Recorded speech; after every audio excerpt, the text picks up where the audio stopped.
last destination. Of course, one of my favorite, okay? At nandito tayo ngayon sa Mixper Ramon, okay?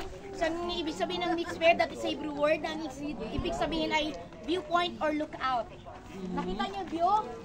Yung kalaparan ng wadi or ng erosion cirque na tinatawag natin. So, yung salitang Ramon, so nanggaling ko sa salitang Romano, nang ibig sabihin Romaim or Romans. Ramon, okay? And, or city ni Ramon. Okay, viewpoint or lookout dito. So, at ito po ay ang tinatawag na wilderness of Paran, especially sa aklat ng Genesis. Okay? And, hindi lang yan. So, ito po ay parte pa ng bansang Egypt. Noon. Okay? Noon. Yes. At take note, tulad ng sinabi ko sa inyo, this is the home of Hagar and Ishmael. Okay, so alamin natin kung bakit. Pero bago ang lahat, look at the view, the point, or the stunning or amazing Mixper Ramon or Maktes Ramon.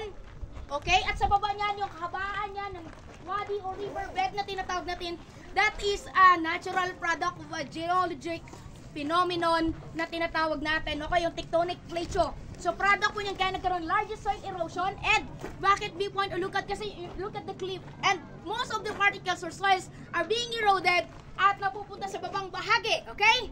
And, hindi lang yan.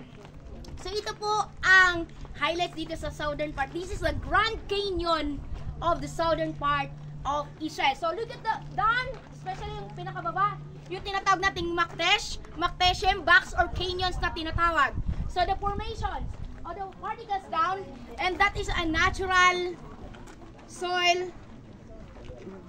erosion cirque products. Okay, the largest. Okay, ika nga dito sa southern part of Israel. Now, tulad ng sinabi sa, this is the viewpoint or lookout, okay, ni Ramon. And, wait no, alam ko excited na kayo.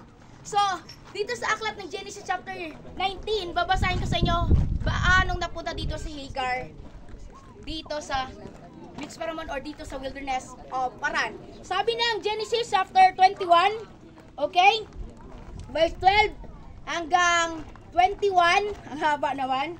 So, King James sa yung Bible ko ha.